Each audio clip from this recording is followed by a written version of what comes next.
So today we're gonna be doing another girl talk episode. Girl talk, girl talk, girl talk, girl talk. And it's a very requested topic, and the topic is how to maintain a positive relationship with your girlfriend or boyfriend. Not to be confused with perfect relationship, because if you're looking for a perfect relationship, then you're just looking for disappointment. A healthy relationship is not perfect. So this topic was requested because some of you guys know that Tim and I have been together for 8.5 years now. And it's been an amazing journey. He's a wonderful guy, but it doesn't mean we don't have bumps along the way. So these 9 years have taught me so much about myself, about Tim, and especially relationships. So I'm not trying to say that Tim and I have the best relationship, because we don't. I'm not trying to say I'm a love expert, because I'm not. I'm just sharing some of my insights on how we maintain a positive relationship. I think this is a great topic, not just for people who are in relationships, but also for people who are single and are preparing for their next relationship or their first relationship. Okay, so let's get started. I believe a healthy relationship consists a very healthy balance of trust, honesty, support, compromise, and respect. I think it's very important to be with someone who respects you. For example, Tim would never swear at me, and if he does, he's in big trouble. And it's the same with me. I would never swear at him or humiliate him in public. This doesn't apply to all guys. I know a lot of girls have this problem where their boyfriends just have a whole different attitude in front of their other friends. And it's something that Tim had. And the thing is, he didn't even realize this. He didn't even know that he acted different in front of me. So it was pretty annoying. It was definitely an ego thing.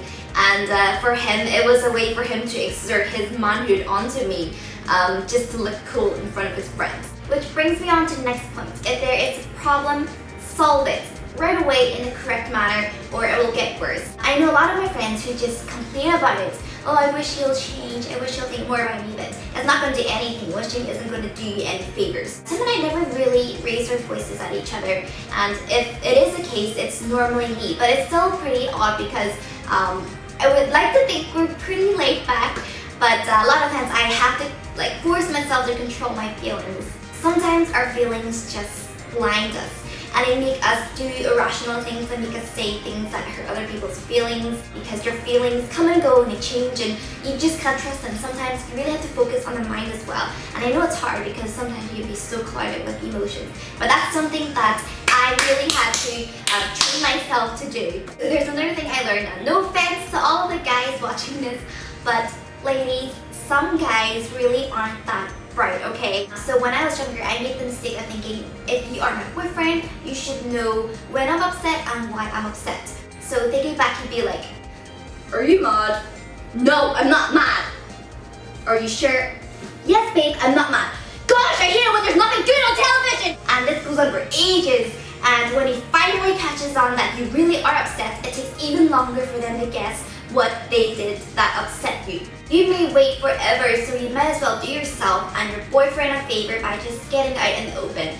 But one thing for sure, make sure you do it one-on-one.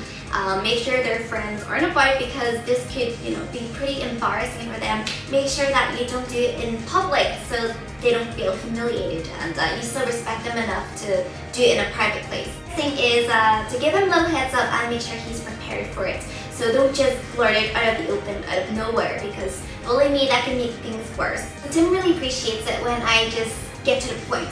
I don't beat around the bush, but he also appreciates it when I'm willing to listen, because it may not be intentional, it could be a misunderstanding, and he could have reasons. I'm sure you guys know this already, but in a lot of cases, it's your attitude and tone that worsen this situation before the whole problem solving has even begun. So remember that your words fuel emotions, and emotions can fuel anger. So many relationships fail because people don't want to make effort to give their partners what they need. And they give lame excuses like, that's just the way I am. And I think it's really unfair, because people shouldn't have to suffer because of your bad attitude. Definitely be willing to compromise. For example, if the problem is neglection, then you have to learn to give more time to your partner, make more effort and give them what they need, and vice versa. Believe it or not, I really think relationships are easiest when both of them are selfless. So it means they're both supportive, they're both caring, they're both helpful. But on the other hand, I think the hardest relationships are when you have to deal with selfish people. People who only think about themselves, they only think about what they want and what they need. And it shouldn't be like that because love is a two-way thing. And if it does go one way, eventually the relationship will be strained. Trust is the foundation of your relationship.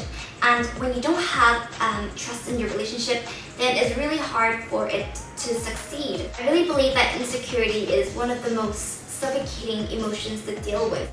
I actually have a few friends who must do everything with their other halves, especially in terms of drinking and partying, because they're not even allowed to go out without them. And from that, you can see that they have a lot of problems.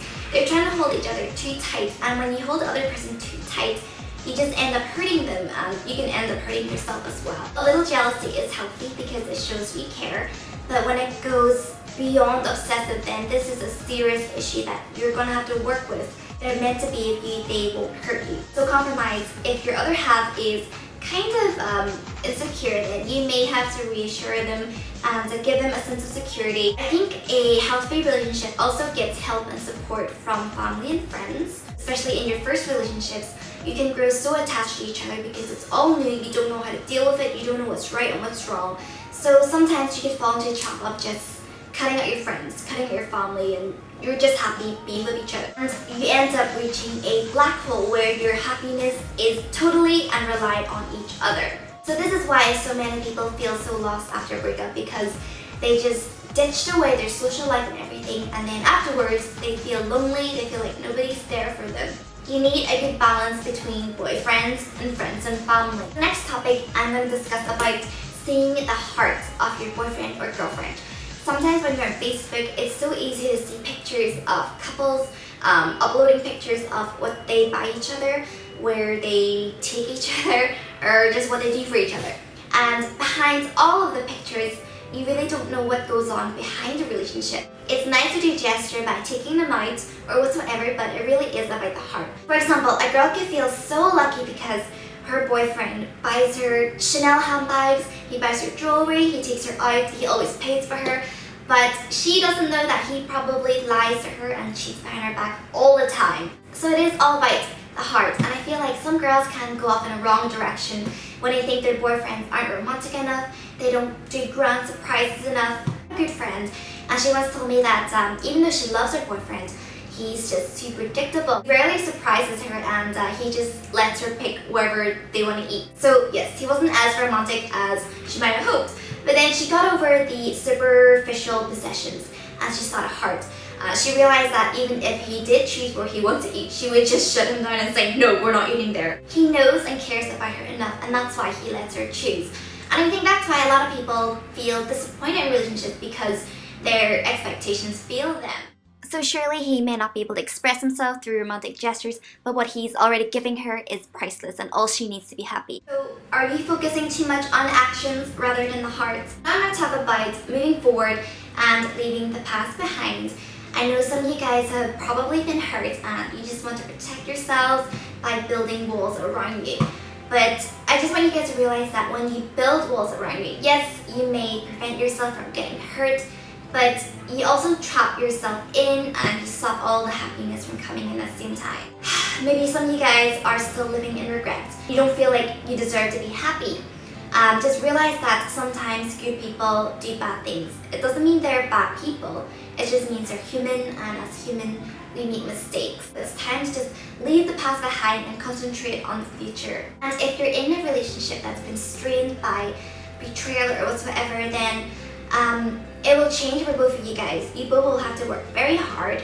It may never go back to the way it was before, but if you really are willing to make things work, then you guys will go through the extra effort, time, and patience to make things work with each other. Otherwise, it's just pointless, because there's no point being halfway up the hill or halfway down, because you'll just end up hurting yourself or each other. If this love is really precious and valuable to you guys, then you guys should be able to give it that extra mile. So lately I've been reading this book, and it's pretty interesting because I learned that I have a melancholy personality, which means I'm artistic, I'm very punctual, but at the same time, I'm very emotional. I get stressed very easily. I learned that Tim is phlegmatic. He's calm, he's easygoing. So Tim needs me to kick his butt so he gets his work done on time. And I need Tim to slow me down from moving too fast. So even though we're very different, we have different interests, we somehow balance each other out. And there is a saying, sometimes two different people from two different worlds can come together to create their own little world. Either way, we do bring out the best in each other. I'm very aware of his flaws, he's very aware of my flaws. Tim, do you love me? But because we love and care about each other, somehow it makes it tolerable. At the same time, we work on our own flaws for the better. Appreciate each other, don't take each other for granted. Relationships are always changing, but hopefully together you guys can change for the better. So I hope this Girl Talk episode was helpful for you guys. Thank you guys so much for watching, and we shall speak soon. Bye everyone. I'm ready to film now, so